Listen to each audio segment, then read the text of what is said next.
Assalamualaikum warahmatullahi wabarakatuh. Teman-teman sekalian, mohon maaf tadi kami putus dulu. Eh, Alhamdulillah pada sore hari ini kita dapat bertemu kembali di Ngaji KGI IG Live. Dan sore hari ini kita insya Allah akan membahas satu tema yang sangat penting sekali berkaitan dengan kepemimpinan perempuan dalam perspektif Islam. Bersama saya akan hadir Mbak Laila Fajrin Rauf dari feministik.id. Nah, kita masih menunggu Mbak Laila untuk bergabung. Terima kasih Mbak Mayadina. Nanti malam kita insya Allah collab ya. Jangan lewatkan teman-teman. Insya Allah jam 20.30 waktu Indonesia Barat. Saya juga akan kolaborasi dengan Mbak Mayadina Rahmi dari Unisnu Fakultas Syariah ya. Unisnu Jepara. Nah, saya sedikit saja ingin memberi pengantar sambil menunggu Mbak Laila Fajrin. Jadi kepemimpinan perempuan ini sesungguhnya sangat penting sekali ya. Terutama karena ada pengalaman kemanusiaan perempuan yang berbeda sekali dari laki-laki. Ada persamaannya, ada perbedaannya. Nah, perbedaannya ini secara fisik saja sudah sangat signifikan sekali ya. Berkaitan dengan perbedaan sistem reproduksi itu, di mana tubuh laki-laki itu dalam bereproduksi hanya mengeluarkan sperma, sementara mengeluarkan sperma menitan bahkan detik dan dampaknya nikmat gitu. Sementara perempuan itu masa reproduksinya mengeluarkan darah, bahkan mengeluarkan bayi. Ada menstruasi, hamil, melahirkan, nifas, menyusui, itu peran reproduksi perempuan. Durasinya aja jam-jaman, harian, mingguan, bulanan, bahkan tahunan.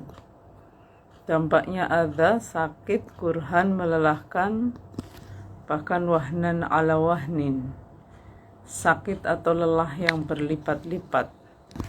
Maka pengalaman biologis khas perempuan ini tidak akan dialami oleh laki-laki. Karena tidak mengalaminya, maka kecenderungan umumnya adalah tidak tahu. Karena tidak tahu rasa sakitnya ya, bukan tidak tahu perempuan menstruasi, bukan. Tidak tahu rasa sakitnya kayak apa. Dan karena tidak tahu, ya kecenderungannya adalah menganggap tidak ada.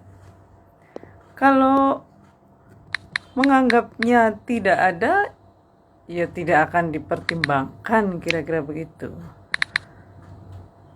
Karena tidak dipertimbangkan, ya tidak mewarnai kebijakan negara, kearifan sosial, dan kemaslahatan agama.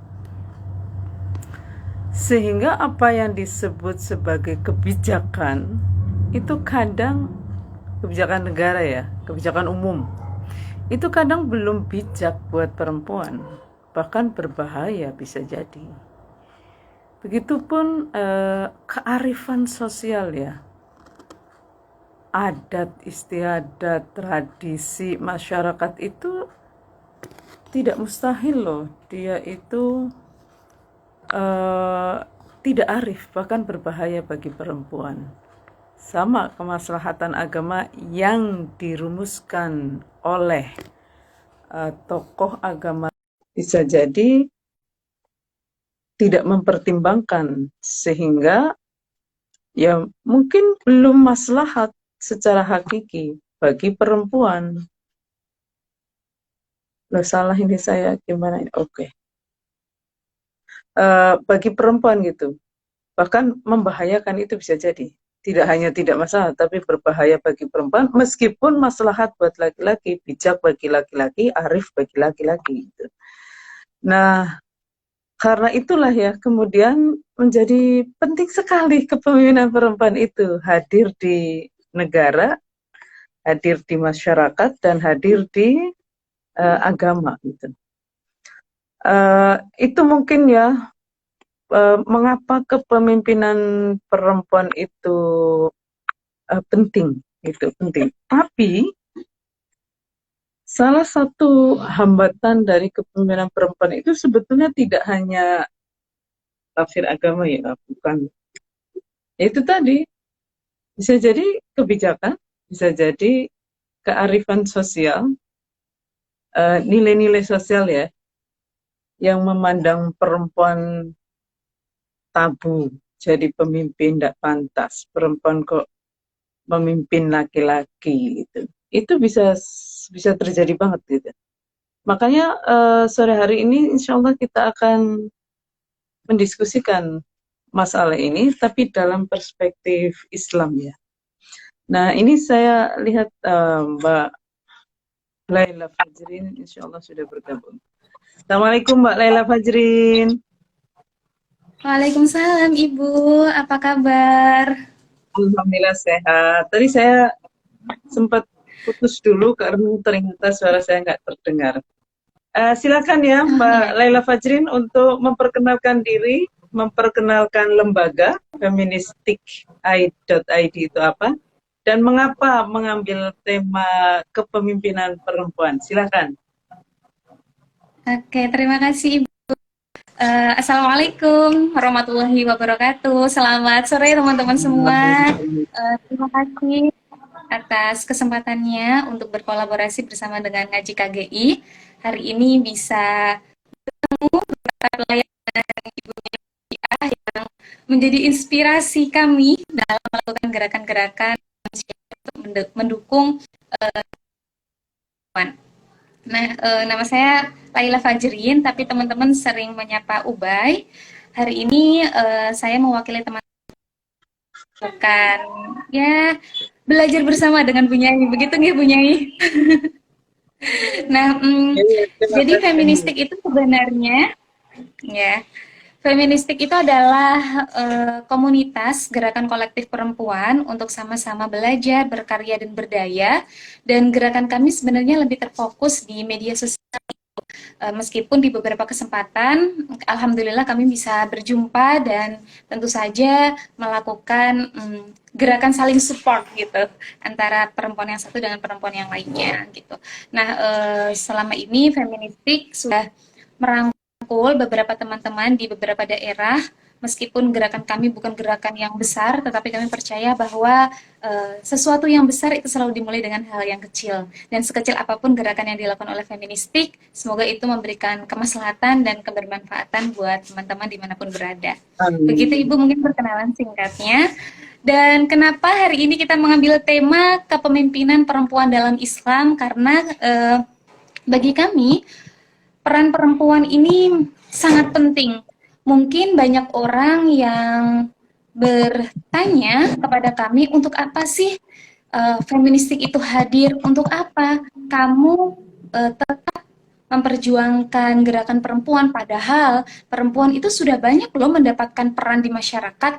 Mereka sudah sangat banyak memperoleh kesempatan gitu untuk berpendidikan, menjadi pemimpin negara gitu ya. Kita pernah memiliki presiden perempuan. Kita juga banyak sosok-sosok perempuan yang mereka menempati posisi strategis gitu.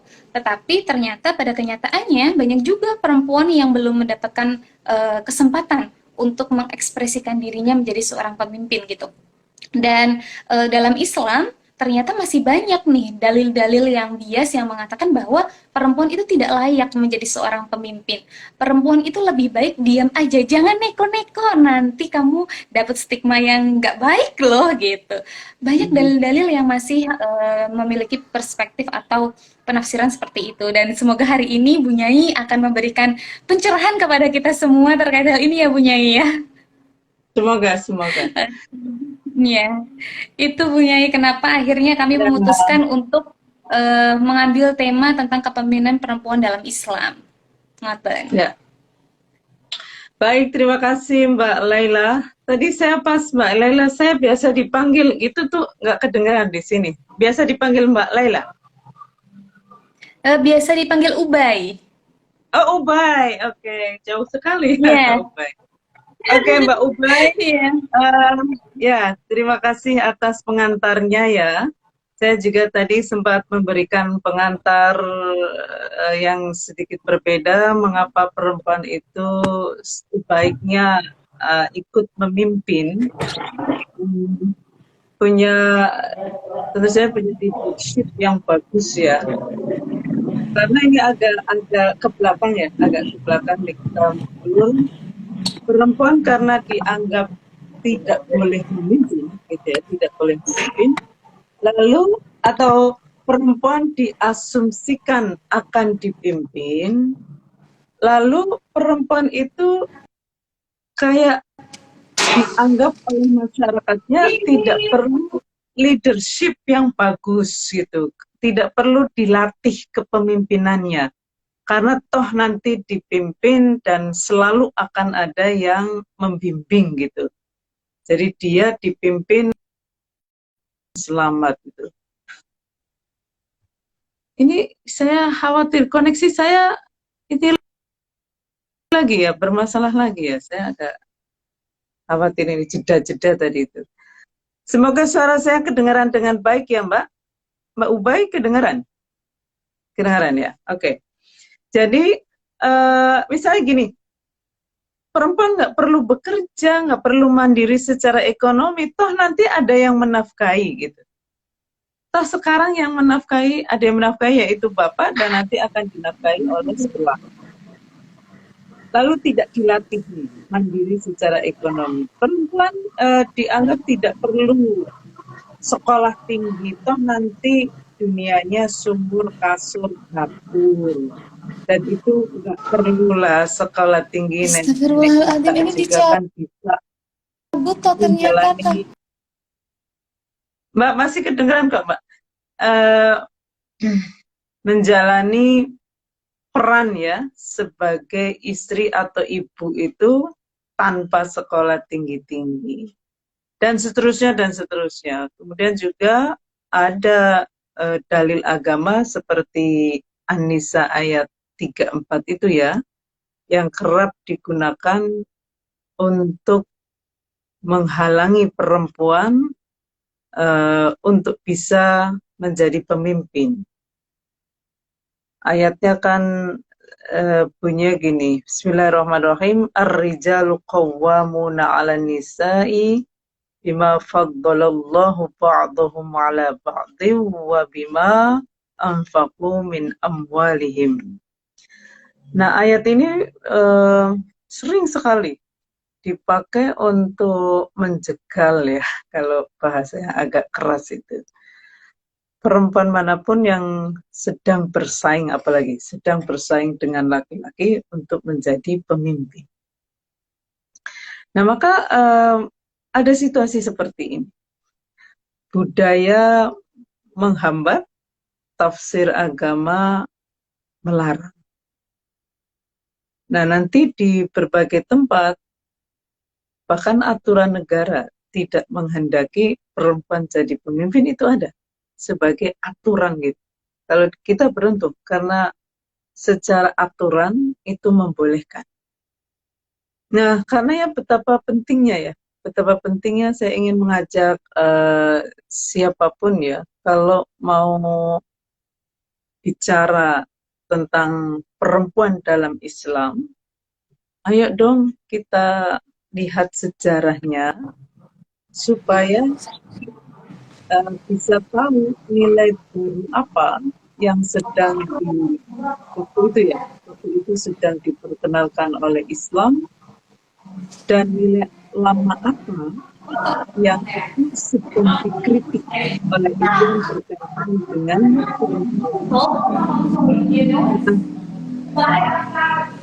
dengan cara seperti ini kita jadi tahu penafsiran agama tentang perempuan, penafsirannya.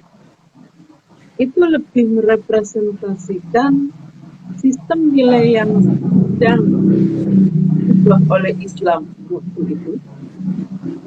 Apakah lebih merepresentasikan itu atau nilai baru yang dicita-citakan oleh Islam? Jadi hanya dengan tahu sejarah pengadilan Islam, kita akan bisa melihat pergerakan nilai itu.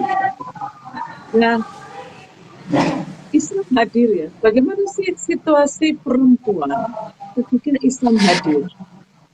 Secara umum ya, secara umum tentu ada pengecualian beberapa figur, terutama figur-figur yang berasal dari kelas atas.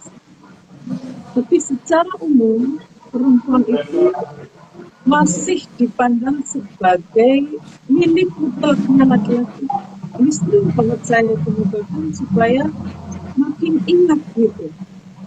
Milik mutlak itu sampai yang apa ya, dikuburkan hidup-hidup waktu lahir. Perempuan itu diwariskan di poligami tanpa batas dan tanpa syarat adil. Itu terjadi di mana-mana, tidak hanya di Jazirah Arabia. Maka perempuan itu disimpan seperti halnya harta itu disimpan.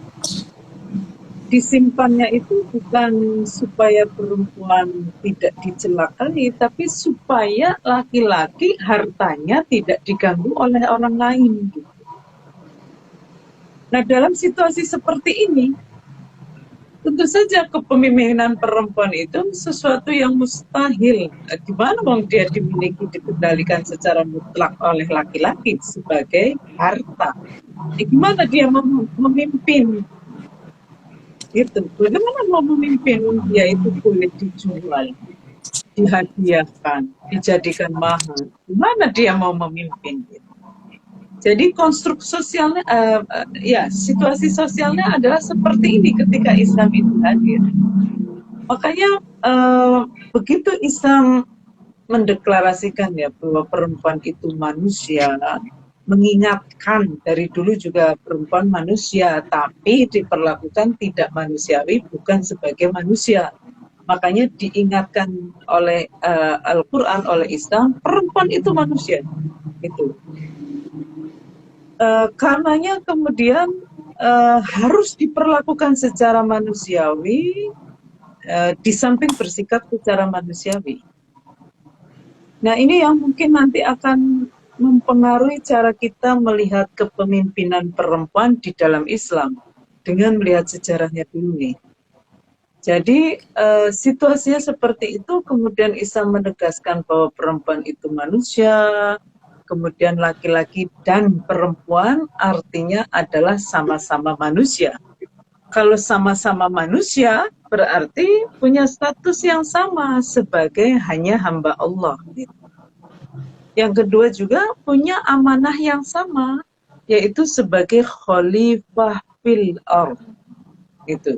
Sebagai pemimpin di muka bumi. Manusia itu semuanya begitu.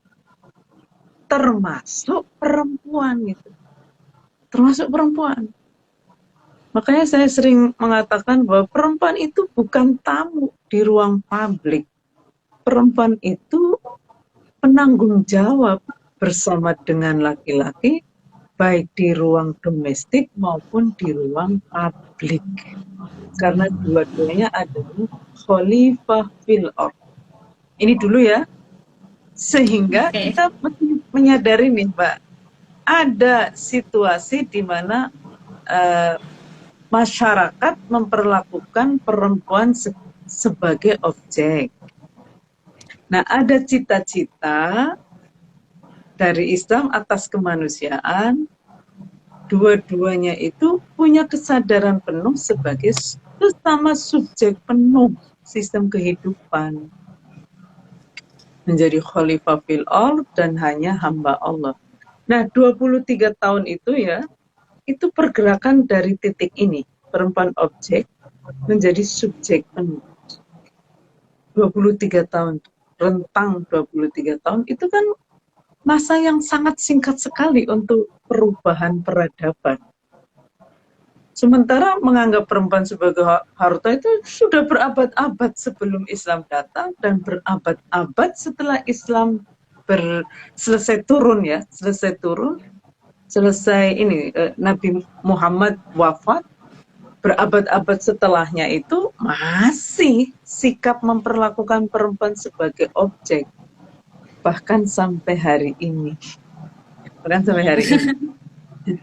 Jadi nanti kita jadi tahu nih sebetulnya pergulatan perempuan boleh atau tidak memimpin itu pergulatan antara feminis dengan Islam atau antara sistem patriarki dengan sistem kehidupan yang dicita-citakan oleh Islam. Karena kan kita sering mengatakan, wah itu produk Barat, liberal dan lain sebagainya. Sementara sejarahnya sendiri kan sangat revolusioner. Apalagi itu abad 7 Masehi. Bisa nggak membayangkan kita itu, perempuan masih diwariskan.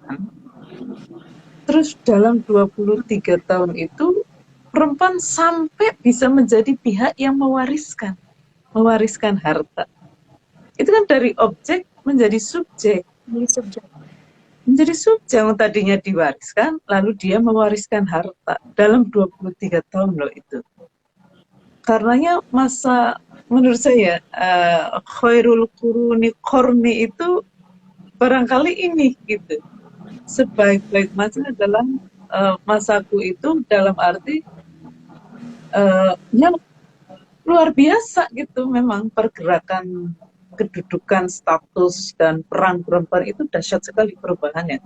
Karena nanti dalam ajaran Islam itu, atau Al-Quran misalnya ya, itu merekam ini, rentang waktu proses besar-besaran itu direkam.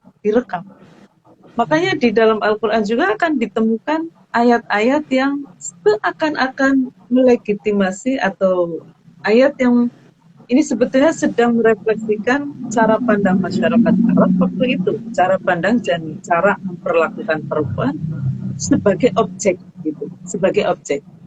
Maka ayat ini, misalnya ayat tentang bidadari surga, ayat tentang perempuan sebagai aksesoris kehidupannya laki-laki, zuyyina lin-nasi hubbus syahwati minan nisa. Ini sebenarnya ayat-ayat yang saya sebut sebagai titik berangkat itu.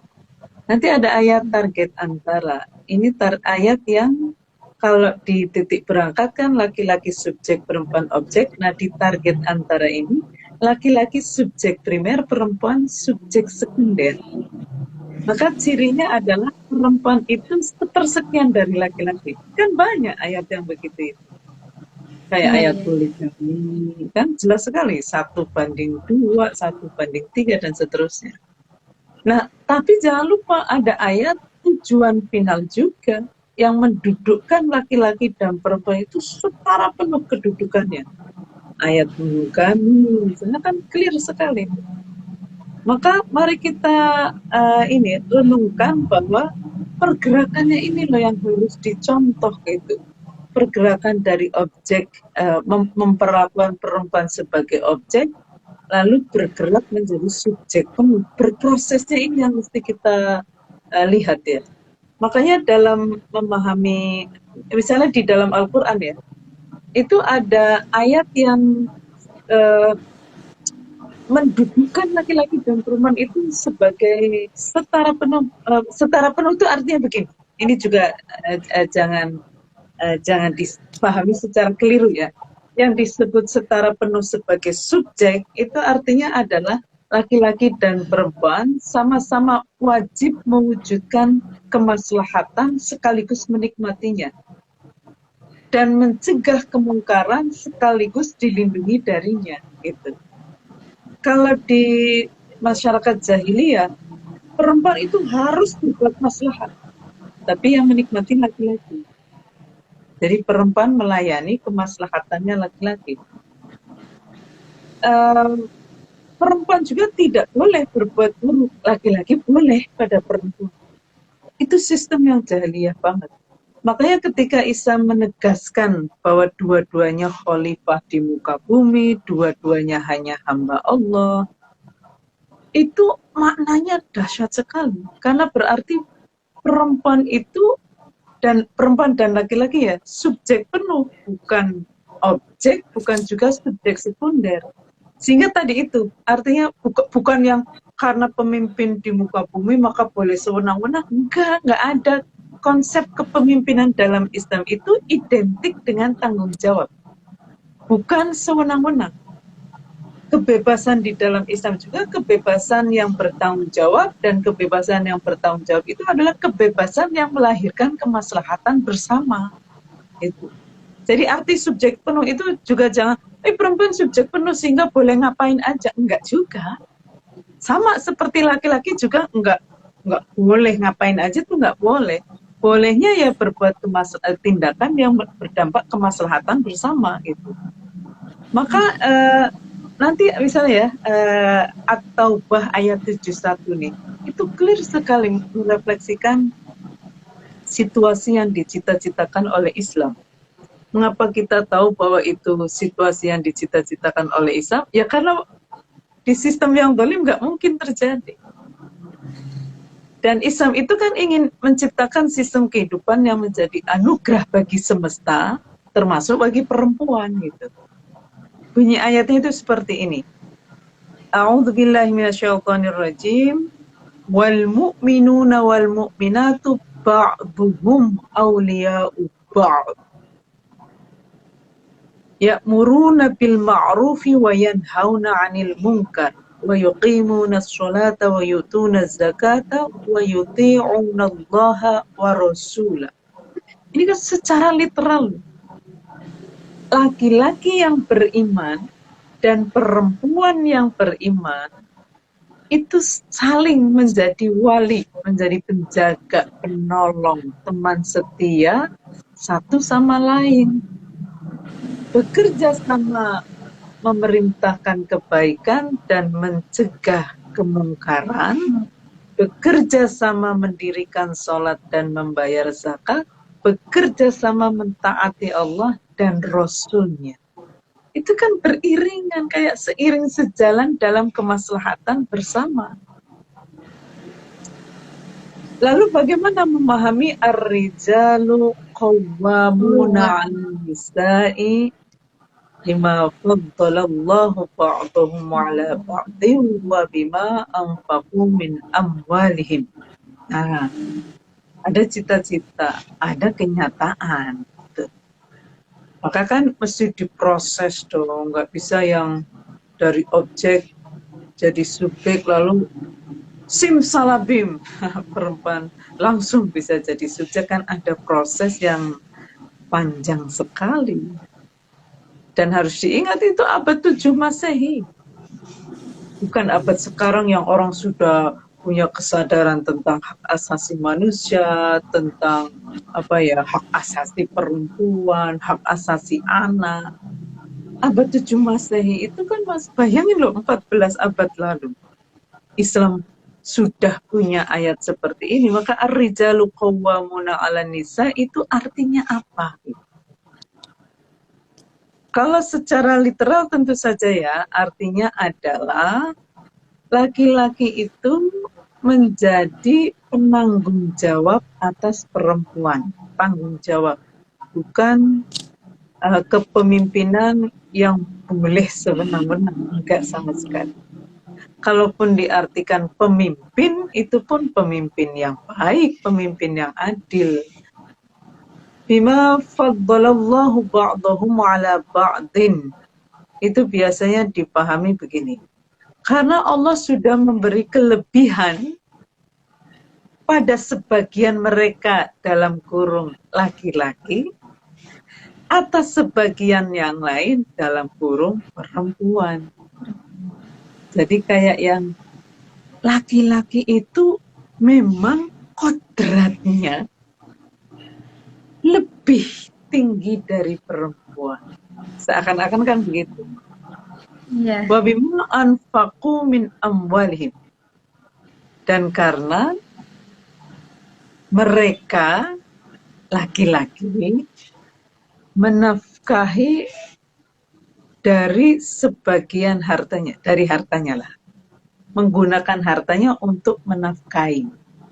Sampai sini dulu ya, sampai sini. Itu sebenarnya bisa bermakna macam-macam. Tapi orang menafsirkan itu biasanya kan berangkat dari sudah punya pikiran tertentu. Perempuan itu di rumah, perempuan ya sudah langsung laki-laki dalam kondisi apapun, meskipun tidak mampu, itu harus menjadi pemimpin atas perempuan, meskipun perempuannya sebaliknya mampu. Jadi secara ini saya itu kan tadi yang tafsir umumnya begitu ya, rata-rata Iya, begitu. Ibu ya. Sering dengar kan yang begini ini. Nah ini yang Iya, wah. ya ini Iya. saya Wah, hmm, gimana Bu Nyai? ya monggo Monggo saya dilanjut. mau saya lanjutkan yang alternatifnya dulu ya, alternatifnya dulu. Oh ya. Nah, alternatifnya tentu saja waktu itu ya, laki-laki lebih punya akses pada sumber ekonomi daripada perempuan ya, karena perempuannya saja jadi harta gitu loh, jadi aset ekonomi. Maka ya laki-laki ketika berproses untuk dimanusiakan perempuan ini, laki-laki diberi tanggung jawab untuk kira-kira begini, wahai laki-laki, jangan lupakan nafkah perempuan. Karena perempuan kan sedang dalam proses dibebaskan dari objek tadi itu. Tapi ada yang penafsiran alternatif ini Mbak Ubay ya. Ini yang menurut saya penting untuk dipertimbangkan, apalagi kita sendiri berkembangkan. Perempuan sudah banyak yang berkualitas, punya kepemimpinan bagus, dan seterusnya. Nah ini yang alternatif nih. Jadi saya pakai yang Profesor Nasaruddin Umar ya. Profesor Nasaruddin Umar itu disertasinya menemukan bahwa Al-Quran itu menggunakan istilah yang berbeda untuk laki-laki dan perempuan secara biologis. Itu disebutnya adzakar wal unsa, bahkan itu tidak hanya untuk manusia tapi juga untuk hewan. Jadi jantan betina juga begitu. Nah yang kedua adalah laki-laki dan perempuan dengan kriteria tertentu, gitu. Dengan kriteria tertentu, tidak semua laki-laki, tidak semua perempuan, tapi perempuan dan laki-laki yang punya kriteria tertentu secara sosial. Makanya lalu disimpulkan kira-kira oleh Profesor Nasaruddin Umar bahwa rojulun dan mar'atun atau jamaknya itu ar-rijal an-nisa itu adalah laki-laki dan perempuan secara sosial gitu. Sehingga tandanya bukan tanda biologis. Siapapun yang kuat ya, dia adalah rojul secara sosial. Dan siapapun yang lemah atau lebih lemah, dia adalah secara sosial perempuan. Saya tidak sedang mengafirmasi cara pandang ini, saya sedang menceritakan bagaimana masyarakat melihat itu. Gitu. Bahwa perempuan itu makhluk lemah, laki-laki makhluk kuat, kan memang cara pandang itu ada di tengah-tengah masyarakat. Maka jadinya begini, ar-rijalu qawwamuna 'alan nisa, siapapun yang kuat atau lebih kuat dalam hal apapun, qawwamuna 'alan nisa'i, menjadi penanggung jawab atas pihak manapun yang lebih lemah atau lemah. Bukan biologis, tapi sosial gitu. Bima faddalallahu ba'dahum 'ala ba'din, karena Allah telah memberi kelebihan atas sebagian mereka, pihak yang kuat, 'ala ba'din, atas pihak yang lemah. Wabima anfaku, dan karena pihak yang kuat itu menafkahi pihak yang lemah dari hartanya gitu. Maka ayat ini kemudian bisa secara sosial ya, bisa berarti ya siapapun yang kuat, mau laki-laki mau perempuan, siapapun yang diberi kelebihan, dia harus menggunakan kelebihan itu, daya ya, power, untuk melindungi, bertanggung jawab atas pihak yang lemah atau lebih lemah, supaya hak mereka itu tidak diabaikan gitu. Nah, gitu. Jadi dengan cara seperti ini kan tidak bertentangan juga dengan wal mu'minuna wal mu'minatu ba'dhum awliya'u ba'dhin, dan tidak juga bertentangan dengan inna akramakum 'indallahi atqakum. Yang paling mulia, yang paling bertakwa siapa aja, mau perempuan mau laki-laki gitu. Jadi kira-kira begitu Mbak Ubay.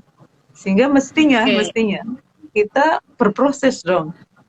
Laki-laki dan perempuan itu bisa nggak jadi pemimpin? Semua harusnya dilatih supaya bisa gitu. Dilatih, melatih diri supaya bisa.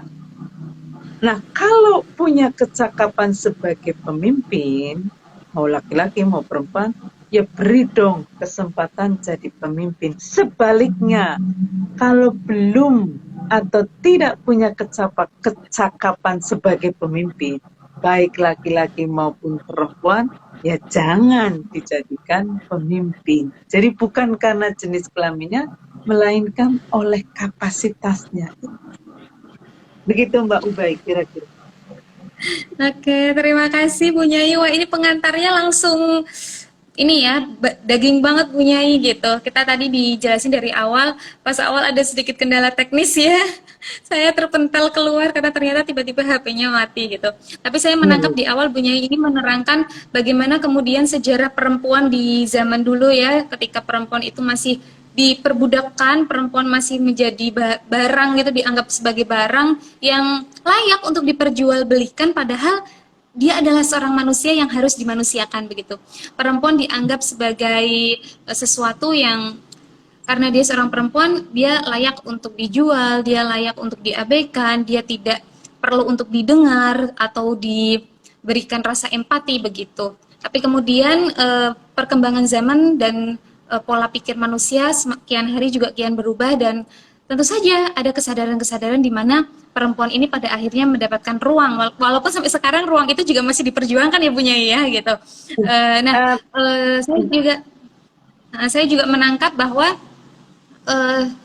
dalil-dalil yang selama ini banyak merebak di masyarakat tentang bagaimana memandang perempuan dengan sebelah mata begitu ya, itu juga tidak luput, ada banyak juga dalil-dalil yang mereka secara jelas itu menjelaskan bahwa posisi antara laki-laki dan perempuan itu setara. Mereka mendapatkan hak yang sama untuk menjadi seorang pemimpin misalnya. Karena apa gitu? Kalau saya boleh mengingat gitu, Buya Husin pernah mengatakan seperti ini. Ketika kita membicarakan tentang kesetaraan atau keadilan untuk perempuan, sejatinya kita itu sedang membicarakan keadilan untuk kemanusiaan gitu. Jadi kita tidak sedang mengagungkan salah satu gender, kita tidak sedang mengunggulkan perempuan, kita juga tidak sedang mengunggulkan laki-laki, tetapi kita sedang memperjuangkan kemanusiaan.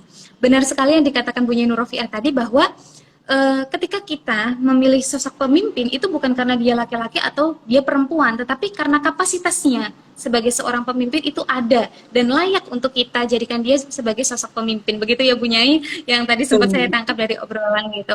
Ya, tapi nih Bu Nyai, meskipun banyak dalil-dalil yang mendukung gitu ya perempuan sebagai seorang pemimpin, dan sama juga seperti laki-laki yang layak juga sebagai seorang pemimpin, tapi juga ada beberapa dalil dalam Al-Quran maupun Al-Hadis yang itu memang menolak atau bahkan dalam artian memberikan batasan begitu. Ada satu hadis yang mungkin bisa nanti Bu Nyai jelaskan gitu ya, hadis riwayat Bukhari yang menjelaskan bahwa tidak akan bahagia nih kaum atau kelompok yang menyerahkan urusannya kepada perempuan. Sehingga kadang dalil ini juga menjadi dasar ya bagi mereka yang tidak sepakat perempuan menjadi sosok pemimpin. Mungkin juga karena konstruksi pikiran kita yang ada di lingkungan patriarki yang menganggap bahwa perempuan itu nanti dulu nih, stop dulu. Perempuan lebih baik jadi sekretaris aja atau jadi bendahara atau mengambil peran yang lain gitu. Kalau ketua mah paling ajib laki-laki misalnya gitu. Dan praktek-praktek ini dari kecil ternyata sudah kita lakukan nih gitu. Saya menyadari betul dan saya mengalami salah satu hal ya yang mungkin itu tertanam sebagai mindset karena lingkungan patriarki tadi. Misalnya dalam pemilihan ketua kelas. Dalam pemilihan ketua kelas terkadang yang tergambar di pikiran kita teman laki-laki yang mana ya yang cocok nih gitu. Sedangkan nanti perempuan mendapatkan job-job atau kesempatan-kesempatan yang lain selain sebagai ketua. Nah, mungkin kita bisa membahas lagi nih Bu Nyai lebih dalam lagi. Kalau tadi Bu Nyai sebenarnya juga udah dalam sih bagi saya, tapi coba kita lihat lebih dalam lagi bagaimana sebenarnya peran perempuan dan juga singgungannya dengan laki-laki dalam segi kepemimpinan ini Bu Nyai. Apalagi dengan dalil tadi ya bahwa kalau kamu naruh urusan ke perempuan itu nggak akan bahagia, nggak akan beres loh, urusanmu nanti berantakan. Nah, itu kan ada dalilnya juga ya Bu Nyai. Nah itu menurut Bu Nyai bagaimana mungkin bisa lebih dijelaskan kepada kita. Dan, Itu hadis kan berkaitan erat dengan konflik kekuasaan ya yeah. di sebuah kerajaan itu. Di mana kerajaan itu kan sistem kerajaan manapun sampai hari ini. Pemimpinnya itu tidak hanya harus laki-laki, tapi harus laki-laki dan putra mahkota. Monarki absolut biasanya Bu Nyai ya. Rata-rata begitu kerajaan itu. Tertutup. Apakah kita akan menyimpulkan yang bukan putra mahkota juga tidak boleh jadi pemimpin? Kan enggak. Nah, kisruh kekuasaan itu terjadilah pembunuhan di kalangan istana. Sehingga kalau diruntut-runtut, siapakah di antara keturunannya kan ada urutan ya. Kalau putra pertama meninggal atau halangan, lalu siapa gitu. Lalu jatuhlah pada si perempuan ini. Perempuannya pun masih muda, belum punya pengalaman memadai. Bukan perempuan yang kayak Margaret Thatcher, siapalah itu. Pemimpin dunia, perempuan yang diakui tangan besi itu. Bukan itu. Bukan sosok seperti itu. Maka ya bisa disimpulkan juga seperti ar-rijalu qawwamuna 'alan nisa tadi. Ada dua model pemahaman kira-kira begitu. Satu, laki-laki dan perempuan secara biologis berarti tandanya adalah alat kelamin. Bisa secara sosial tandanya adalah kapasitas. Gitu. Kalau dipahami secara biologis, maka siapapun yang menyerahkan kepemimpinan pada yang punya vagina, maka tidak akan sukses. Itu kalau memahami secara biologis. Tapi kalau secara sosial, maka artinya adalah siapapun yang menyerahkan kepemimpinan pada pihak yang tidak punya kapasitas, maka ya tidak akan sukses. Baik laki-laki maupun perempuan, tapi nggak punya kapasitas sebagai pemimpin, dia akan hancur juga. Jadi saya baru ingat nih, baru aja sekarang. Kita kadang-kadang lagi ngobrol itu ketemu prinsip itu. Jadi mari kita coba ya. Ini biar kita sendiri punya cara. Ketika bicara isu perempuan di dalam teks ya, coba deh Satu secara biologis, dua secara sosial, gitu. Satu secara biologis, secara sosial. Kalau secara sosial itu berkaitan dengan kapasitas, berkaitan dengan kondisi tertentu secara sosial, gitu. Misalnya kita dengar gini ya, tidak dengar hadis lengkapnya nih, tidak dengar hadis lengkapnya. Perempuan itu banyak di neraka. Misalnya gitu, kita nggak tahu hadis lengkapnya kayak apa. Coba yuk kita uh, pakai prinsip umumnya gini. Laki-laki dan perempuan itu masuk surga atau neraka bukan karena jenis kelamin, tapi karena perbuatan. Sehingga perempuan yang banyak masuk neraka itu pasti berbuat sesuatu. Bukan yang dijeblosin ke neraka karena menjadi perempuan. Nah, perbuatan apa nih yang menyebabkan mereka masuk sana? Kalau hadis lengkapnya kan banyak melaknat dan tidak pandai berterima kasih. Berarti kalau laki-laki begitu yang masuk neraka juga, gitu loh. Jadi fokus kepada tindakan, kapasitas, dan ada makna sosial, ada makna biologis. Coba deh gitu. Karena kalau tidak begitu nanti seakan-akan perempuan masuk neraka karena menjadi perempuan, lalu karena surga isinya bidadari, seakan-akan laki-lakinya masuk surga gitu. Jadi laki-lakinya masuk surga karena menjadi laki-laki, perempuannya masuk neraka karena menjadi perempuan, dan itu adalah cara pandang jahiliyah. Simpulan kayak itu tuh. Karena di dalam Islam itu perbuatan yang akan menentukan siapapun masuk neraka atau surga. Nggak kayak tadi, hadis tadi ya begitu sama aja. Kepemimpinan perempuannya secara sosial itu artinya adalah siapapun yang tidak punya kapasitas. Ini bukan dalam arti saya mengafirmasi bahwa perempuan itu tidak punya kapasitas, bukan itu.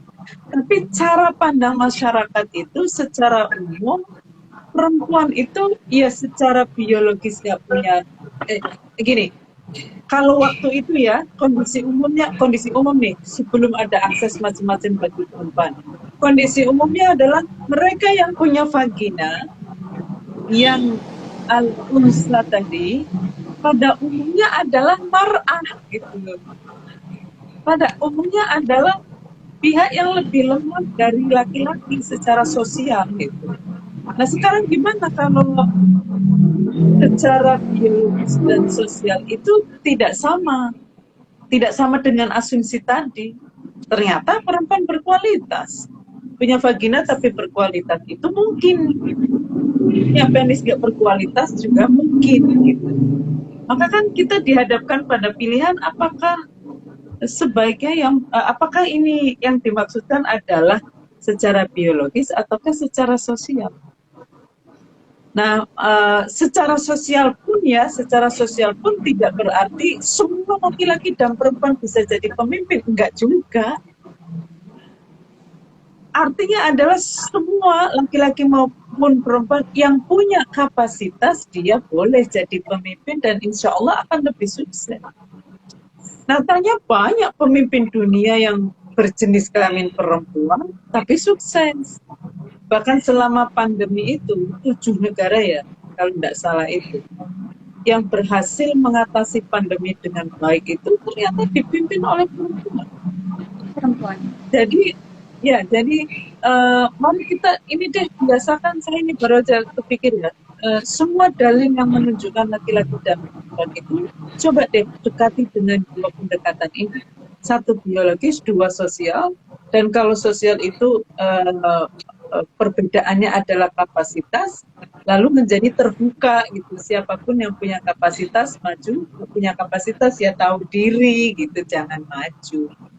Lalu kan misalnya jadi pemimpin itu harus apa kan, kalau mengacu kepada sifat wajib Rasul ya, paling tidak kan mendekat, atau di antara kandidat yang ada itu mana nih yang lebih Siti lebih jujur, mana di antara kandidat yang ada. Fatona, Sidik, Amanah, bisa dipercaya. Mana nih di antara kandidat yang lebih bisa dipercaya? Bisa dipercaya. Meskipun tidak seamanah Rasul ya, paling tidak di antara yang ada itu mana yang paling amanah. Sidik, amanah, tabligh, mana nih yang paling transparan, bisa berkomunikasi dengan bagus. Tabligh, Fatona, mana nih di antara kandidat yang ada yang lebih cerdas, tidak hanya cerdas secara intelektual tapi cerdas secara sosial karena mau memimpin. Nah, kira-kira begitu Mbak Baik dalam respon tadi itu ya. Oke, wah ini semakin tercerahkan ya teman-teman. Ternyata meskipun banyak sekali hadis ya, salah satunya tadi yang udah saya sebutkan dan direspon oleh Bu Yunus bahwa urusan apapun itu bukan berarti ketika diserahkan kepada perempuan menjadi tidak baik atau menjadi berantakan, tetapi poin pentingnya adalah bahwa segala sesuatu ketika pemimpinnya itu memang memiliki kapabilitas dan memang kompeten sebagai seorang pemimpin, mau itu dia laki-laki, mau itu dia perempuan, maka pasti bisa melakukan kerja-kerja kepemimpinan dengan baik gitu. Nah, Bu Nyai, ini ada yang unik nih Bu Nyai dengan tema kita ternyata. Jadi sempat ada yang mengkritisi tema kita. Tema kita ini kan kepemimpinan perempuan dalam Islam. Kemudian ada yang meninggalkan komentar, katanya seperti ini. Maaf nih Kak, kalau salah argumen ini gitu. Jadi dia udah minta maaf dulu nih gitu. Bukankah perspektif keimanan laki-laki adalah kepala keluarga dan perempuan di bawahnya? Dan bukankah itu bertentangan dengan hakikat feminisme itu sendiri? Bukankah lebih baik perspektif humanity atau humanis gitu? Nah, jadi ada yang bertanya nih Bu Nyai, kenapa sih kita perlu mengangkat tema perempuan, kepemimpinan perempuan dalam Islam? Bukankah dalam keluarga katanya laki-laki itu ada di atasnya perempuan sebagai kepala keluarga dan perempuan ada di bawahnya. Dan menurut dia, ketika kita membicarakan kepemimpinan perempuan perspektif Islam itu menyalahi asas-asas feminisme dan juga dia menanyakan nih, bukankah lebih baik perspektifnya itu menggunakan humanity aja nih atau menggunakan asas-asas humanis begitu. Nah, menurut Bu Nyai bagaimana nih dengan tanggapan dari salah satu peserta yang ada di sini mungkin ya, yang penasaran kenapa sih harus ada perspektif Islam, kenapa nggak pakai perspektif yang lain? Wong dalam Islam laki-laki itu pemimpin dalam keluarga dan perempuan ada di bawahnya, menurut dia seperti itu Bu Nyai. Monggo Bu Nyai.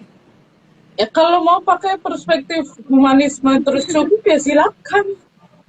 Silakan. Ini kan sedang merespon hambatan yang berbasis tafsir keagamaan. Dan asumsi bahwa di dalam agama perempuan itu di bawah laki-laki itu tidak valid. Tidak valid. Atau validnya sebagai titik berangkat saja. Kan tadi ya, di dalam Al-Quran sendiri kan merekam proses panjang itu. Ada ayat yang memang meletakkan perempuan sebagai objek itu ada, bukan nggak ada. Meletakkan perempuan sebagai subjek sekunder juga ada di dalam Al-Quran. Tapi kan kita mesti melihat itu sebagai sebuah proses gitu. Proses menuju sistem kehidupan yang menjadi anugerah bagi semesta, termasuk bagi perempuan. Dan Al-Quran sendiri menegaskan manusia itu mau laki-laki mau perempuan ya punya amanah melekat sebagai khalifah fil ardi. Sehingga nanti menurut Islam yang mana nih titik berangkat, target antara atau tujuan final gitu. Jadi kalau mau pakai perspektif humanisme ya misalnya atau kemanusiaan silakan. Kita memang tidak sedang merespon itu. Kita sedang merespon tafsir keagamaan yang digunakan untuk menghambat perempuan sebagai pemimpin. Itu yang sedang kita konteksnya itu. Sehingga nggak cocok juga kita merespon tafsir, tapi pendekatannya humanisme ya nggak cocok, nggak ketemu. Merespon tafsir dengan tafsir alternatif yang argumentasinya bisa dipertanggungjawabkan gitu. Sehingga nanti begini ya, dalam merespon aneka teks itu, kita mesti pegang misinya. Misi tentang kemanusiaan perempuan itu apa di dalam Islam? Misi kemanusiaan atau cita-cita kemanusiaan yang ada di dalam Islam itu, laki-laki dan perempuan adalah punya kesadaran sama-sama hanya hamba Allah dan sama-sama khalifahul Allah. Gitu. Subjek penuh sistem kehidupan, tapi subjek penuh sebagai sistem kehidupan itu untuk misi mewujudkan kemaslahatan bersama, gitu ya, kemaslahatan bersama. Ini harus dilepaskan dari konsep kepemimpinan yang memperbolehkan pemimpin sewenang-wenang. Itu bukan konsep kepemimpinan di dalam Islam.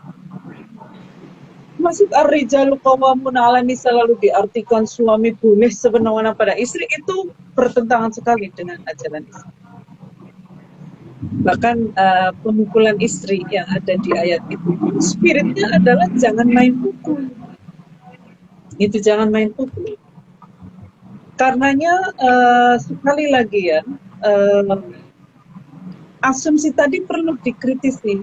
Sehingga nanti begini, ini memang tantangan yang lumayan sekali ya. Karena nanti begini, kita tahu di dalam Islam termasuk hadis, itu 3 jenis teks tadi ada. 3 jenis teks tadi ada, karena sebetulnya itu sedang bergerak dari objek menjadi subjek. Nah, problemnya itu begini nanti. Yang membaca teks, dia melihat perempuan itu objek atau subjek sekunder atau subjek penuh, gitu. Orangnya ini loh. Kalau orangnya melihat perempuan itu sebagai objek, ya dia akan terus mengambil ayat yang merefleksikan cara pandang masyarakat Arab dan itu akan diubah bahwa perempuan adalah objek. Padahal atau melupakan ayat yang subjek penuh, bahkan melupakan subjek sekunder. Nah, kalau yang baca teks itu, kan teksnya beragam nih. Cuma yang baca itu memandang perempuan seberkualitas apapun lebih rendah daripada laki-laki, serendah apapun kualitasnya. Ya dia akan ke teks target final karena lebih cocok dengan cara pandangnya tadi. Nah, yang ketiga, kalau cara pandang kitanya melihat laki-laki dan perempuan itu manusia seutuhnya itu tidak menjadikan satu pihak pun sebagai standar tunggal kemanusiaan pihak lain. Jadi subjek penuh kalau dalam konteks perempuan itu adalah pengalaman biologis perempuan, yaitu menstruasi, hamil, melahirkan, nifas, dan menyusui, itu dipahami sebagai bagian dari pengalaman kemanusiaan, gitu. Tidak dikecualikan karena laki-laki nggak mengalaminya, tidak. Lalu dianggap nggak ada, bukan begitu. Kalau itu subjek sekunder, belum manusia seutuhnya. Yang kedua adalah kerentanannya, kan. Perempuan itu rentan mengalami stigmatisasi, marginalisasi, subordinasi, kekerasan, dan double burden hanya karena menjadi perempuan. Laki-laki nggak akan ngalamin ini. Tapi bukan karena laki-laki nggak mengalaminya, lalu kedoliman semacam ini dianggap nggak ada. Itu juga belum memanusiakan penuh perempuan. Kalau memanusiakan penuh perempuan itu ya bersama-sama nih memikirkan sistem kehidupan yang membuat pengalaman biologis khas perempuan ini tidak makin sakit, bahkan makin nyaman. Dan itu tanggung jawab bersama. Dan memastikan semua bentuk kedoliman itu tidak terjadi, termasuk kedoliman pada perempuan hanya karena menjadi perempuan. Itu tanggung jawab bersama. Nah, baru nih orang-orang yang seperti ini bisa diharapkan untuk bisa melihat ayat-ayat tujuan final yang atau hadis-hadis yang merefleksikan tujuan final kemanusiaan yang dicita-citakan oleh Islam. Jadi memang mesti hati-hati ya. Saya sendiri nih Mbak Ubay ya, setelah mengembangkan konsep keadilan hakiki pun Misalnya ada orang mengatakan begini ya, mari kembali pada Al-Quran. Ya mari, tapi ayat yang mana? Titik berangkat, target antara, atau tujuan final? Kalau tujuan final, ayo menjadikan itu sebagai arah kembali ke Islam gitu. Tapi kalau kembalinya ke target antara, apalagi titik berangkat, ya berbahaya gitu. Berbahaya karena ini sebetulnya adalah kondisi yang sedang diproses oleh Islam waktu itu untuk bergerak menjadi subjek penuh itu. Mari kembali kepada hadis, yo mari. Tapi hadis yang tujuan final, jangan target antara atau titik berangkat. Mari kembali kepada masa Nabi. Hati-hati kembali ke masa Nabi, jangan sampai kembalinya ke situasi yang sedang dikritik oleh Islam. Maka hati-hati sehingga lalu apa arti mari kembali pada Al-Quran? Artinya kira-kira begini, ayo mari berpegang teguh pada cita-cita Islam, berpegang teguh pada fondasi moral Islam. Soal cara, ayo kita diskusikan bersama. Apakah cara yang waktu itu, misalnya ya, ada target antara dulu, jangan-jangan kita sudah mendekati tujuan final, jangan diajak ke target antara. Kalau dalam kepemimpinan perempuan itu kira-kira begini, titik berangkat perempuan nggak mungkin, nggak boleh jadi pemimpin. Perempuan hanya bisa dipimpin, gitu. Kalau di mindset titik berangkat ini. Kalau di target antara ya, boleh tapi hanya sebagai sekretaris dan bendahara, itu target antara banget itu. Kalau yang ketiga itu boleh asal sama seperti laki-laki ya. Laki-laki dan perempuan itu sama-sama boleh jadi ketua sekretaris bendahara atau apapun selagi dia berkualitas untuk bidang yang diperlukan. Itu baru tujuan final gitu. Jadi tidak hanya soal tafsir, perempuannya, masyarakatnya juga mesti mendukung gitu. Kalau enggak ya tidak akan terjadi. Gitu.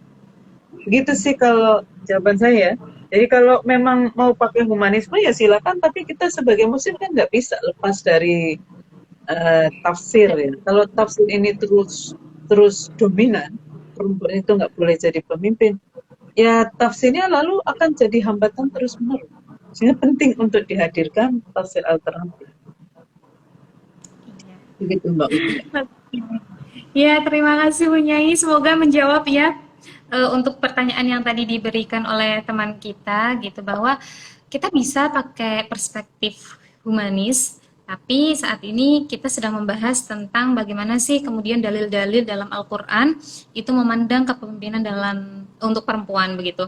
Nah, saya jadi teringat tentang materi yang diberikan oleh Bu Nyai sebelum masa pandemi, kayaknya 2019 ketika Bu Nyai sempat mengisi materi di Jogja. Kita sempat berjumpa Bu Nyai waktu itu di rumahnya Mbak Kalis Marbiasi gitu ya. Bu Nyai menjelaskan tentang Bu Nyai menjelaskan tentang ini target antara gitu. Ini menarik sekali sih karena terkadang kita terjebak di situ ya Bu Nyai ya. Kita terjebak berhenti di target antara karena merasa bahwa aku sudah final nih di sini, aku udah selesai di sini, cukup enough gitu buat pengembangan diri. Gitu. Iya, katanya. Iya, banyak orang yang memandang gerakan-gerakan perempuan yang mendobrak patriarki itu sebagai emansipasi yang terlampau berlebih, katanya Bu Nyai gitu. Kartini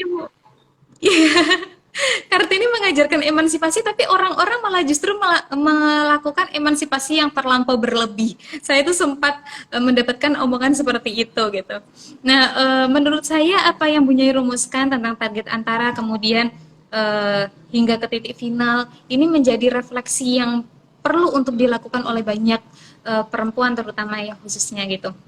Nah, saya juga mengingat catatan Bu Nyai di awal sekali dalam buku jenengan gitu, bahwa ketika kita memperjuangkan keadilan, memperjuangkan kesetaraan untuk perempuan dan kita hanya terfokus pada pengalaman biologisnya saja, hanya terfokus pada pengalaman sosialnya saja dengan mengabaikan pengalaman biologis, maka yang akan tercipta adalah keadilan yang formal, yang legal begitu.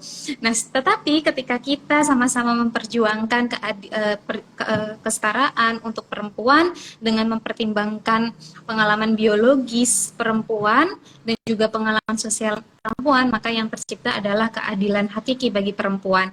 Nah, ini catatan yang mungkin bisa kita jadikan refleksi juga teman-teman ketika kita memperjuangkan keadilan bagi perempuan khususnya, kita perlu untuk mempertimbangkan hal-hal itu gitu ya. Itu membuat flashback ketika membaca bukunya. Oke, halo Bu Nyai, apakah sinyalnya terkendala? Saya ya, yang terkendala saya atau Mbak Ubay? Oke, halo, udah jelas Halo? lagi ya? Oke, udah jelas lagi. Mbak Ubay, ini ada pertanyaan nih Mbak Ubay. Oh iya, Mbak Ubay bisa boleh kita. Saya mau respon ini Mbak Najih ya. Mbak Oh iya, Najih itu oke. tadi bilang, bukankah humanisme itu juga ada di dalam Islam? Ini kan responnya tadi itu berkaitan dengan ngapain sih pakai perspektif Islam segala, pakai perspektif humanisme aja gitu. Kan gitu pertanyaannya ya Mbak Ubay ya. Iya. Maka saya jawab, ya silakan kalau mau pendekatan humanisme cukup ya silakan. Tetapi kan ada tafsir-tafsir yang dianggap melarang pemimpin. Begitupun kalau misalnya ada prinsip-prinsip humanisme juga ada di dalam Islam. Nah ini memang yang sedang kita pakai sebagai tafsir alternatif. Ini teman-teman, apakah saya Putus ya? nggak tahu Mbak Ubay? Iya. Sebentar Mbak, ini apakah saya ataukah Mbak Ubay ini yang putus-putus? Teman-teman bisa merespon. Coba feedbacknya dong teman-teman. Bisa cek ya. Jangan saya nih. Halo teman-teman, apakah saya atau Mbak Ubay yang putus-putus? Bolehkah kasih feedback ya? Mbak Ubay, oh Mbak Ubay ini yang putus-putus. Oke, saya lanjutkan aja ya. Jadi betul saya setuju, prinsip humanisme itu ada di dalam Islam, bukan itu menjadi fondasi moral di dalam Islam. Karena kalau tafsir merujuk ke sana sebetulnya tidak akan ada diskriminasi. Tetapi kalau kita mau merespon tafsir yang diskriminatif terhadap kepemimpinan perempuan, ya jangan hanya kembali kepada yang humanisme itu, karena persoalannya bukan di situ, tapi pada ayat-ayat yang secara literal seperti bisa dijadikan legitimasi untuk menjegal kepemimpinan perempuan. Nah, gitu kira-kira ya. Yang kedua adalah ada pertanyaan ini Mbak Ubay, dari Mbak Salsabila. Benar ya, Salsabila. Assalamualaikum, mau bertanya apakah dalam rumah tangga yang masih lengkap suami dan istri dapat berperan sebagai pemimpin dalam rumah tangga yang di situ masih ada suami? Bagaimana pandangan Islam? Jadi gini, kalau tadi kan sudah dijelaskan ya, yang ar-rijalu qawwamuna 'alan nisa itu ada dua pengertian. Yang umum dipahami adalah laki-laki dan perempuannya secara biologis. Maka yang punya penis menjadi pemimpin bagi yang punya vagina, atau suami itu menjadi pemimpin bagi istri, ya suami jadi pemimpin bagi istri, selemah apapun suami, secara fisik, secara macam-macam, pokoknya laki-laki yang jadi pemimpin gitu. Perempuan nggak bisa jadi pemimpin dalam kondisi apapun, sekuat apapun nggak bisa. Kalau secara sosial, karena adanya perbedaan ad-dzakaru wal unsa dengan ar-rajulu wal mar'ah yang jamaknya ar-rijalu wan nisa, maka kalau secara sosial ini laki-laki dan perempuan secara sosial berarti gender gitu loh, bukan jenis kelamin. Maka ya siapapun, apakah istri bisa menjadi pemimpin? Kalau istrinya lebih kuat ya dia menjadi pemimpin bagi perempuan, atau jadi kepemimpinannya kolektif. Kira-kira ya, kepemimpinan kolektif itu begini, prinsip dasarnya adalah siapapun yang kuat atau lebih kuat dalam bidang apapun, dia menjadi pemimpin atas yang lebih lemah atau lemah di bidang itu. Itu kolektif. Jadi laki-laki dan perempuan, siapa pemimpin? Misalnya gini ya, ini contoh nih. Perempuannya kaya raya, suaminya pintar. Maka ya siapapun yang, maka istri dalam hal ekonomi, dia punya tanggung jawab lebih besar daripada suami untuk memastikan urusan ekonomi keluarga berjalan dengan baik. Tanggung jawab bersama, tapi lebih besar karena dia lebih mampu secara ekonomi. Lalu dalam hal pengetahuan, karena suaminya mungkin ya sekolahnya mentok itu, bahkan mentok pun kan dalam bidang tertentu, nggak mungkin orang sekolah S3 itu di segala bidang, kan nggak mungkin. Sangat mungkin si laki-lakinya ahli di bidang ekonomi, perempuannya ahli di bidang sosial, di bidang komunikasi, laki-lakinya ahli di bidang sains, terus ngomong itu loh, kalau mau ngomong di muka umum itu karena biasa hubungan dengan ini ya, penelitian di laboratorium dengan benda-benda bukan manusia gitu, dengan makhluk. Cara ngomongnya itu tidak jelas. Sementara istrinya gerapiak, ya berarti dalam hal berkomunikasi ya istrinya yang menjadi tanggung jawabnya lebih besar untuk mengomunikasikan sesuatu gitu. Jadi kalau begini kan tidak saling menjatuhkan ya, tapi saling support satu sama lain. Sehingga prinsip dasarnya kan di dalam Islam itu sebetulnya power itu, mau itu dimiliki penguasa, mau itu dimiliki oleh rakyat. Jangan dikira rakyat nggak punya power. People power itu apa kalau bukan rakyat? Penguasa maupun rakyat itu, siapapun yang punya power dalam bentuk apapun, itu harus dilihat sebagai tanggung jawab untuk memberdayakan, bukan memperdaya. Ingat ya, di dalam perkawinan itu kan diharapkan sampai mati. Perkawinan ini loh, diharapkan sampai mati. Nah, dalam usia panjang perkawinan itu kan rezeki naik, turun, kesehatan naik, turun, waktu nikah sama-sama sehat walafiat dua-duanya. Waktu suami sakit, ya istri jadi pemimpin atas suami yang sakit. Istri yang sehat jadi pemimpin atas suami yang sakit. Mengobati, memutuskan perkara penting. Begitu juga kalau istri sedang sakit, ya suami jadi pemimpin. Istri rezekinya lancar, suami ndat-ndet, ya istri jadi pemimpin dalam hal ekonomi.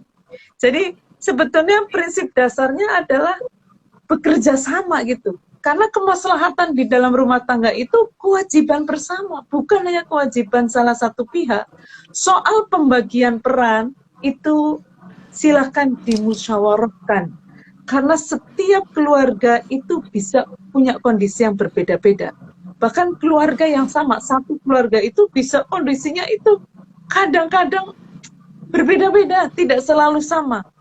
Maka prinsip dasarnya tadi itu, yang kuat, yang lemah, kerjasama untuk menjaga kemaslahatan keluarga. Dengan nanti begini ya, suami bekerja, istri bekerja. Ya silakan mungkin gini nanti. Bekerja itu harus diniati untuk kemaslahatan keluarga. Itu harus banget.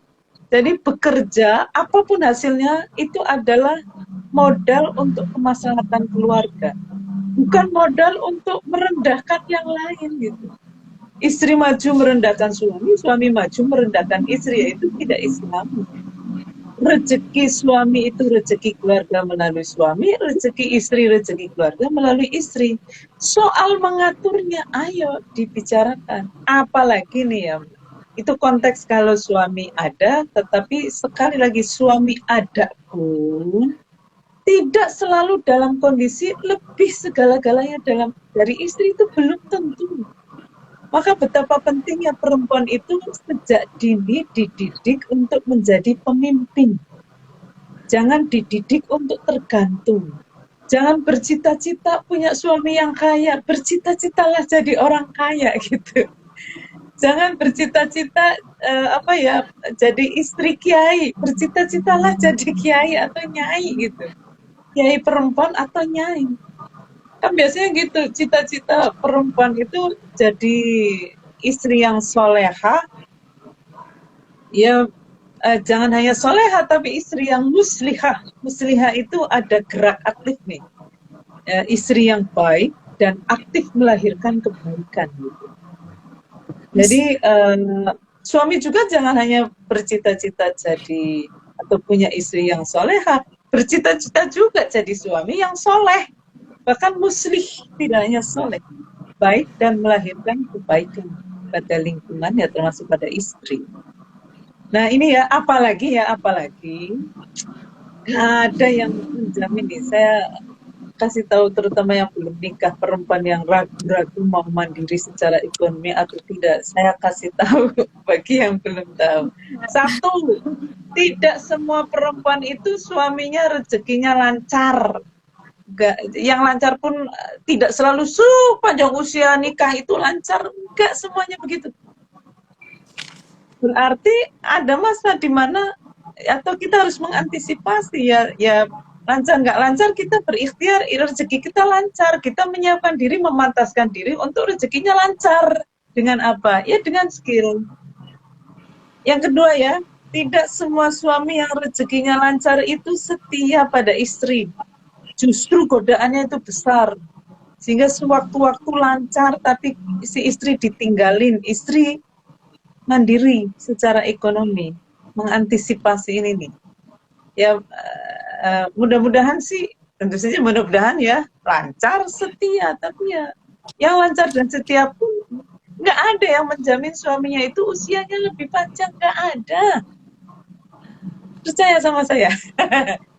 Tuhan itu nggak menjamin usia suami itu lebih panjang dari istri. Apa artinya? Ya berarti semua istri itu sewaktu-waktu bisa menjadi ibu tunggal. Mau nggak mau.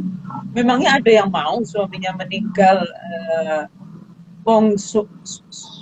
suaminya meninggal, wong kita sama-sama kerja aja ingin suaminya tetap hidup kok, apalagi hanya suami yang bekerja.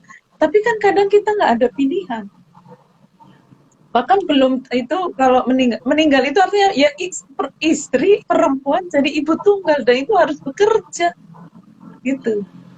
Maka pikirkan ini, kalau mau bercita-cita punya sandaran ekonomi, mending coba ini bikin dirinya bisa jadi sandaran gitu.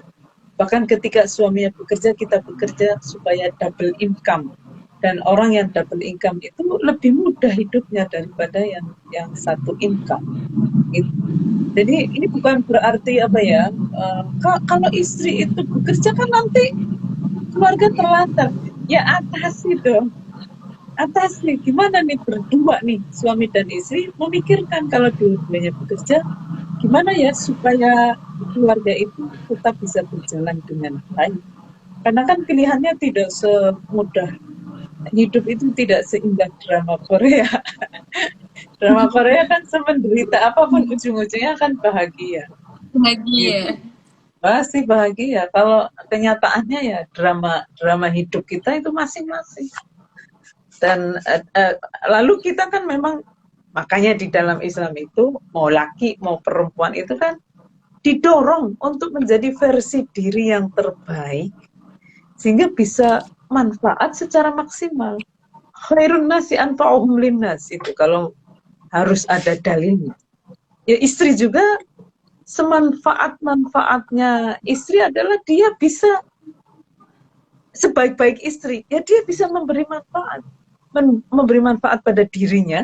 Jadi dia bisa melindungi dirinya kalau mau ditolimi oleh suaminya itu, dia teriak, dia lebih galak dari suaminya kalau suaminya itu bukan lebih galak dalam arti menindas suaminya, bukan gitu. Ibaratnya gini ya, gimana sih ya?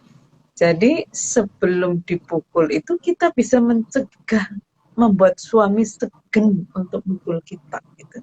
Itu kan melindungi diri sendiri dengan berbagai keterampilan. Jadi diri yang terbaik. sesuai dengan kapasitas masing-masing. Kita itu jadi gini loh, kalau kita kuat itu, kita tidak hanya menolong diri sendiri, kita juga bisa menolong suami saat suami jatuh, suami sakit, suami bangkrut, suami. Kita bisa menjadi pilar keluarga juga itu. Dan itu sekarang tinggal pikirkan ya, kita tentu saja saya tidak ingin tidak bermaksud menilai istri yang tidak bekerja itu jelek, tidak, itu juga dahsyat sekali. Dan tidak bekerja juga itu istilah yang menyesatkan juga ya, karena banyak perempuan itu memilih jadi ibu rumah tangga tidak dianggap bekerja padahal kerjaannya 24 jam gitu. Itu yang juga harus dikritisi, tetapi maksud saya adalah apapun pilihan kita nanti ya, mau jadi ibu rumah tangga, mau jadi perempuan karir, pilihan itu harus berdampak kemaslahatan bersama. Begitu juga dengan suami, bekerja rezeki lancar juga harus berdampak kemaslahatan pada keluarga. Itu kira-kira Mbak Ube ya, kalau ditanya bisa nggak ya, kadang-kadang itu jawabannya bukan bisa apa nggak, harus bisa, harus bisa. Oke. Wah, ini menarik Bu Nyai ya, bagaimana perempuan di dalam relasi pernikahan itu menjadi sosok pemimpin gitu ya. Luar biasa, ini tadi yang bertanya tentang sosok perempuan di dalam rumah tangga. Ini benar-benar banyak insight buat saya khususnya punya, karena kebetulan saya belum menikah. Jadi ini tadi dapat banyak sekali. Dapat banyak sekali bekal ya teman-teman, bagaimana kita membangun relasi kesalingan antara laki-laki dan perempuan untuk kemaslahatan bersama gitu, sehingga rumah tangga yang dibangun itu menjadi rumah tangga yang kokoh, yang kuat, yang penuh dengan kebahagiaan. Dan tentu saja ketika kita menjadi istri dan juga suami, rumah tangga kita itu rumah tangga yang penuh dengan keridhaan dan juga kebaikan gitu. Ini banyak, sampai saya mencatat poin-poin yang nanti perlu dipersiapkan untuk berumah tangga. Karena memang benar sekali dalam berumah tangga kita itu dua kepala yang kemudian disatukan gitu kan. Lalu bagaimana kemudian sikap kita itu benar-benar bisa menjadi bukan menjadi penghalang untuk kita berkolaborasi gitu. Karena dalam berumah tangga kolaborasi itu sangat penting gitu. Dan teman-teman tidak perlu takut gitu ya Bu Nyai untuk menjadi sosok pemimpin dalam rumah tangga, meskipun teman-teman ini adalah sosok perempuan gitu. Karena pemimpin yang baik itu adalah pemimpin yang bisa hadir di tengah teman-teman yang lemah, di tengah orang-orang yang lemah dan membutuhkan gitu. Begitu ya Bu Nyai ya. Gitu. Nah, Kita bisa merangkul mereka. Gini nih, gitu. Mbak Ubay, ada Mbak Umpamani. Persoalannya itu kan biasanya gini, pemimpin itu kan harus satu. Gimana mungkin nanti nyupir ada dua orang, yang satu ingin ke kanan, yang satu ingin ke kiri. Biasanya kan ada bantahan begitu. Nah, persoalannya menurut saya bukan bahwa supir itu harus satu. Masalahnya adalah supir itu harus laki-laki itu loh. Padahal dalam perjalanan pulang kampung saja, kadang laki-laki juga capek nyetir itu. Tidak hanya capek, ngantuk. Tidak hanya ngantuk, mungkin sakit. Kalau istri bisa nyetir juga, gantian. Itu sekarang pilihannya begitu. Apakah mau hanya suami yang bisa nyetir, bisa menjadi pemimpin, ya, menjadi pegang kendali, atau dua-duanya bisa keterampilan itu lalu gantian sesuai dengan kebutuhan keluarga. Bahkan ketika satu itu menjadi supir harus satu. Siapapun yang tidak sedang nyupir, seluruh penumpang itu ikut menjaga nih mobilnya supaya tidak kecelakaan. Misalnya dengan ngobrol supaya yang sedang nyetir tidak ngantuk, atau justru tidur kalau meleknya malah ganggu. Awas misalnya gitu. Mending tidur aja deh. Supirnya jadi bekerja sama nih, gimana caranya mobil itu bergerak dan dalam proses perjalanan itu semua penumpang tuh happy. happy. Jadi kalau perjalanan pulang kampung aja kita memastikan ya punya persiapan macam-macam ya mau pulang kampung. Ya apalagi perjalanan nikah yang bertahun-tahun juga harus dipersiapkan. Jangan nikah tanpa tujuan. Itu sama aja pergi karena tetangganya pergi, dia nggak tahu mau kemana. Itu nikah yang nggak punya tujuan. Lalu tujuan nikah itu apa? Semua tahapan dalam hidup ya, dari tidak bekerja menjadi bekerja, dari jomblo ke menikah, dari menikah punya anak, itu tujuannya hanya satu. Supaya semua keputusan itu membuat kita semakin maslahat gitu.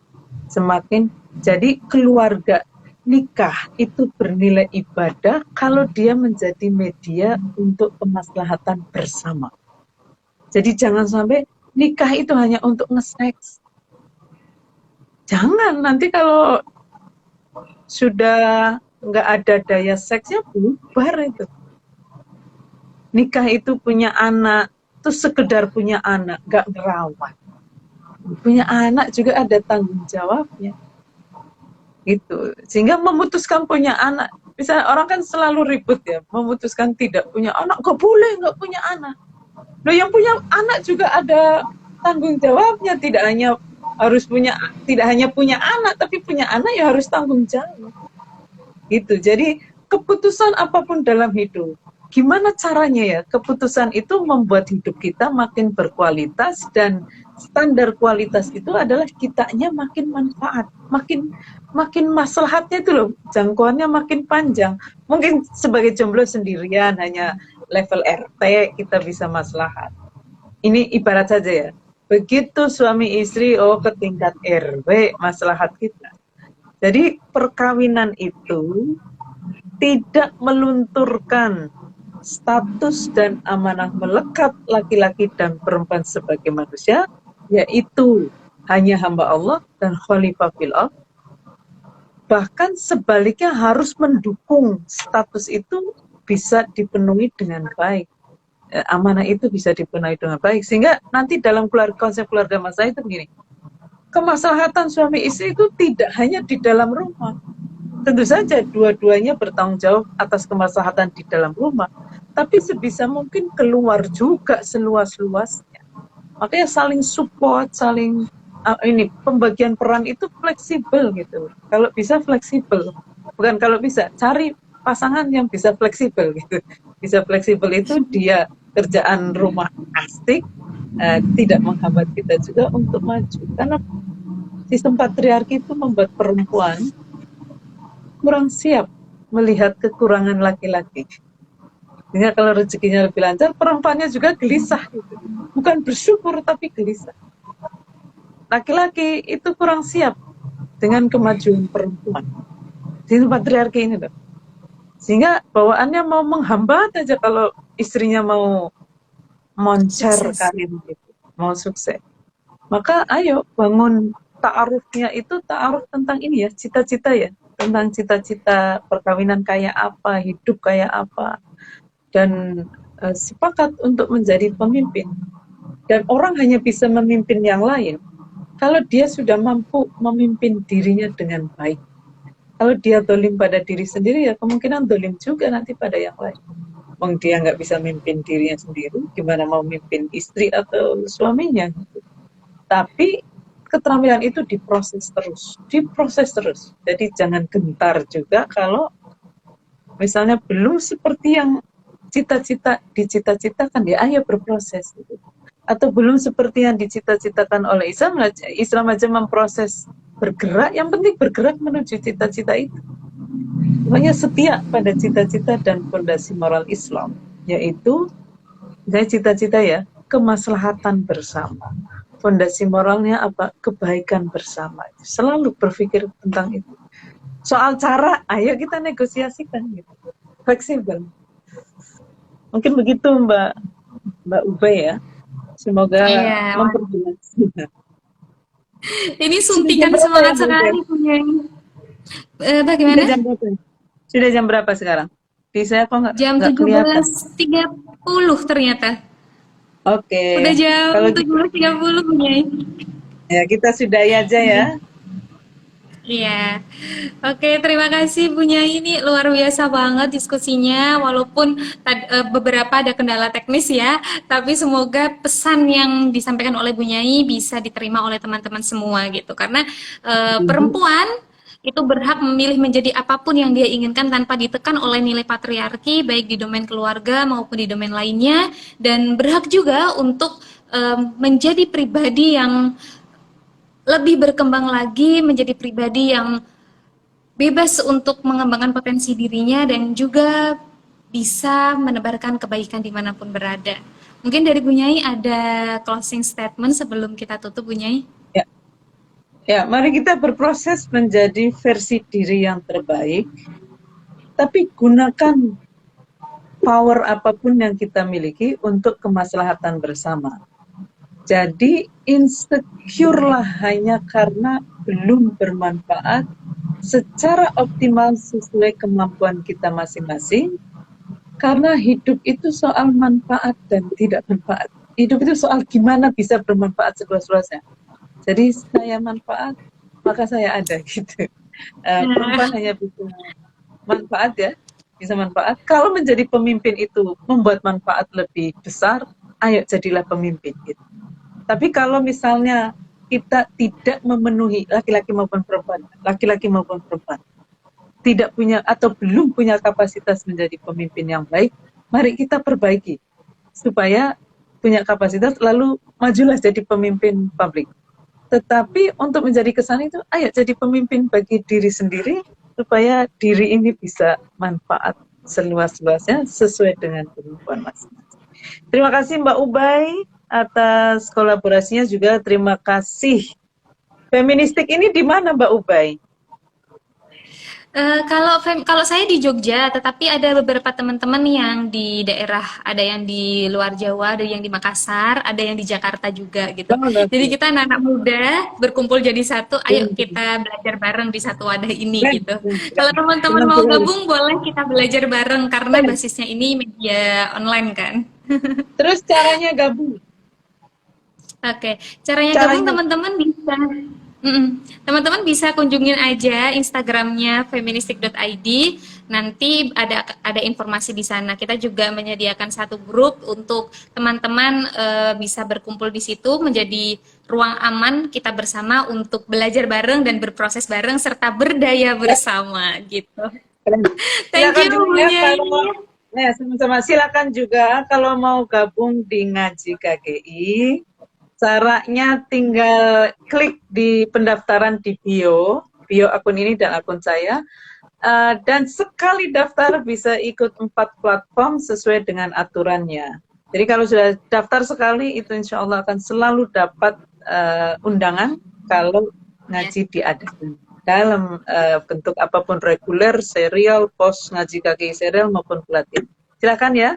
Semoga Feministik terus sukses menebar manfaat seluas-luasnya, dan kami juga mengucapkan terima kasih.